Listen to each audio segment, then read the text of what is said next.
Welcome to the Michigan Golfer Show. Join us each week as we explore the people, the places, and the events that shape our great game. Phyllis Barone, Michigan golfer, and I'm here with Steve Forrest and Sean Smith from Hills Forrest Smith Golf Architects. And we're here to briefly touch on the works of art, which I have in front of me here, that highlights a lot of courses that you guys were involved with way back in 2002, right?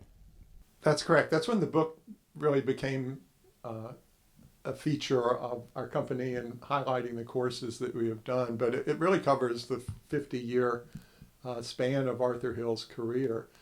Sean joined us in, 1998, Sean? And so he was a part of some of those golf courses. And what's your recollection of working with the works of art? Well, I remember early on when Michael Patrick Shields was touring around our office and visiting with all the different people in the office, and he sat down and started looking at all the various golf courses that we'd done over the years, which when you really start digging into it, it was a pretty remarkable breadth of work. Arthur was fortunate to be a part of a booming age of golf course architecture, and he was very fortunate to do a number of great golf courses over the years. And when you sat down and you really started looking at what Michael wanted to produce and what he wanted to focus on, it was pretty remarkable to see all the different golf courses from around the country and around the world. And just being a plebe or a new guy at the office, it was pretty sobering to see how much success the company had prior to me even becoming part of the group. Welcome back to the Michigan Golfer Internet Show. My name is Tim High, and I'm sitting here with my good friend Michael Patrick Shields, also known as His Royal Highness. Nice Michael, to see you. It is great to see you too, and it's so good to see that after a long line of books, you've got a coffee table book. At long lasting. Yes. Some photographs to take the place of my words. Well, whatever works, right, Michael? Tell us about the book. Well, I'm really happy. It's a handsome book. It's the history of Arthur Hill's almost 200 golf courses that he's done in the U.S. and elsewhere. And it was good education to write the book because I learned a lot about design and I learned a lot about the challenges that go into building a golf course. And I don't know if it'll translate into better on-course strategy for myself, but it should. It should. Just knowing more about architecture. Just knowing, where the ball's supposed to go and how the designer built the hole with a certain path intended, or maybe the options that you have that you might not recognize. All right, well, where's the book available?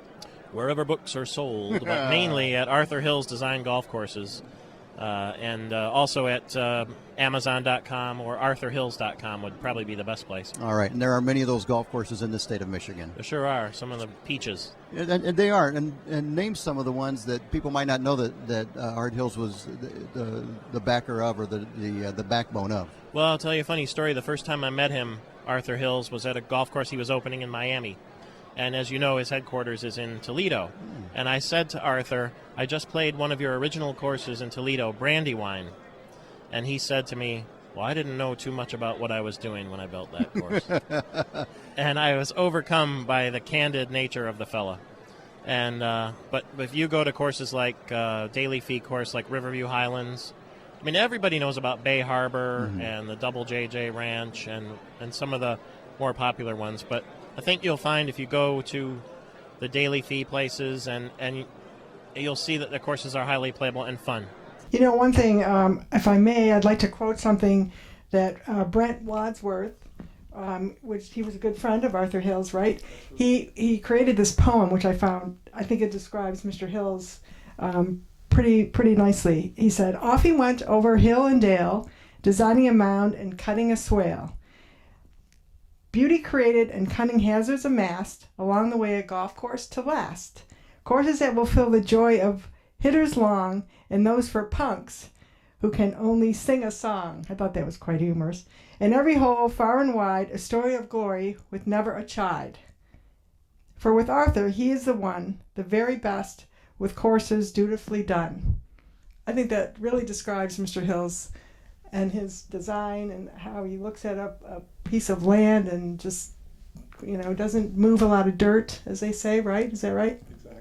Exactly. Art Hills and Brent Wadsworth were great friends.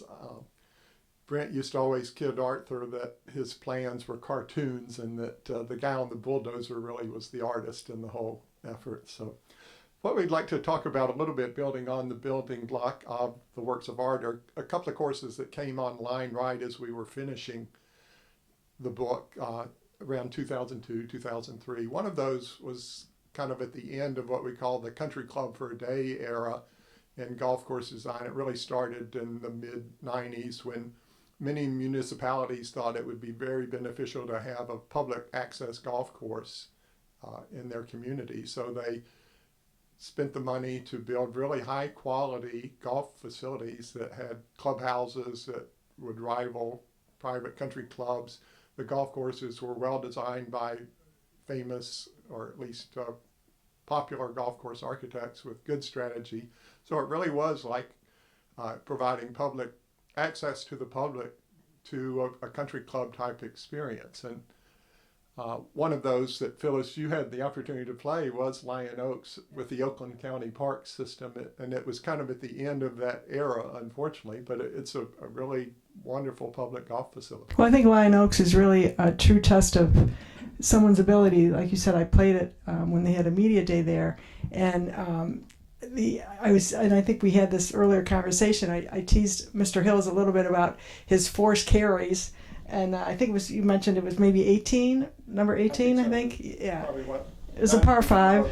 Yeah. Around the lake area. So. And I asked him, I said, well, what does the average amateur female golfer usually shoot? And he said 130. And I was like, well, I don't know how I can make it over there. And in regulation, we kind of had a chuckle about that. But he definitely, he uses the terrain, and he doesn't, like we talked previously, he doesn't really move a lot of dirt. He uses what there is available. And on the Lyon Oaks site, I think it's 1,000-acre property, not the golf course, but the entire Lyon Oaks County Park.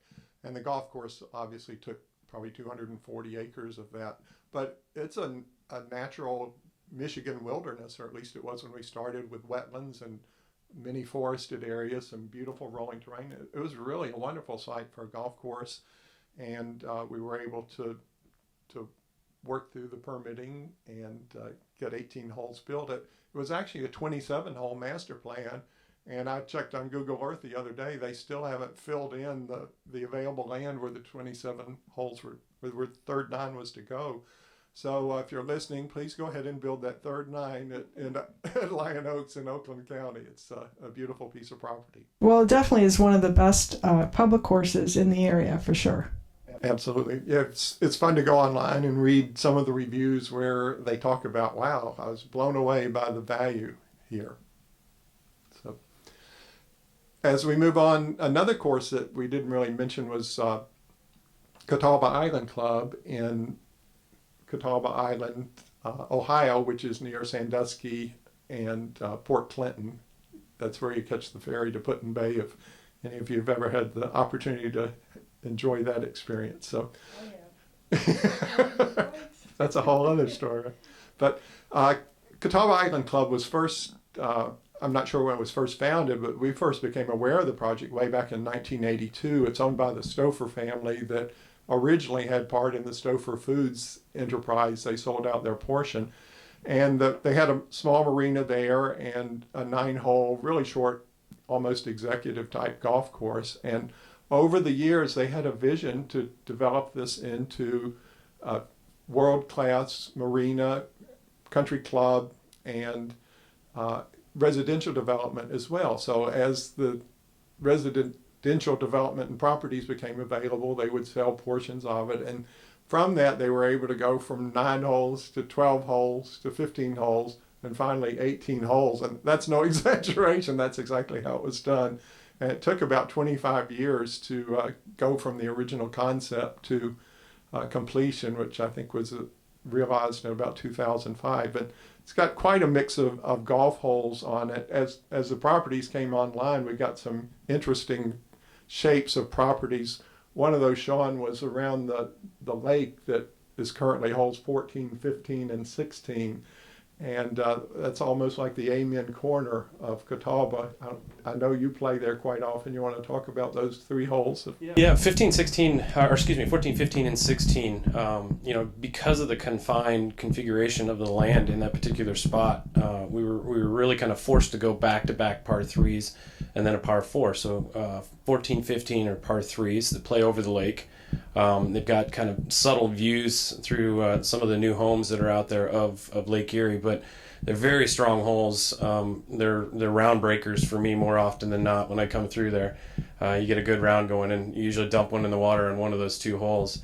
And then 16 is a really good par 4 back up the hill with some big trees on the left-hand side, the lake on the left-hand side. But it's interesting how, because of configuration in there, we've got back-to-back par 3s, which you typically don't see on a lot of golf courses, but it seems to work really well in that configuration, especially given the really pretty setting that's down in that little corner of the property. What's the yardage on that course?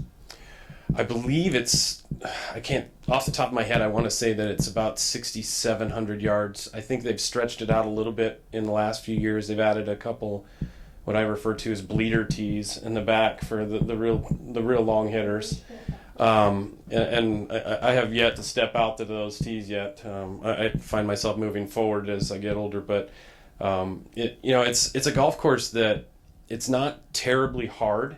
You're not going to make a lot of big numbers, but you can really bogey a lot of holes in a row.